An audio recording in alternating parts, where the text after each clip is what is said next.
Hello mga B! Dumating na nga yung in-order kong shoe rack, kaya nag-unboxing na ako agad-agad.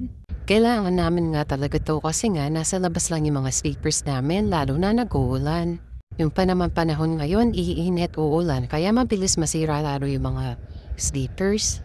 Mabilis nga lang i-assemble tong shoe rack na nabili ko kaya kayang-kaya mo B. Pwede to sa indoor at saka outdoor para hindi na rin pahalat-kalat yung mga shoes nyo or mga sleepers nyo. So organized pang tingnan.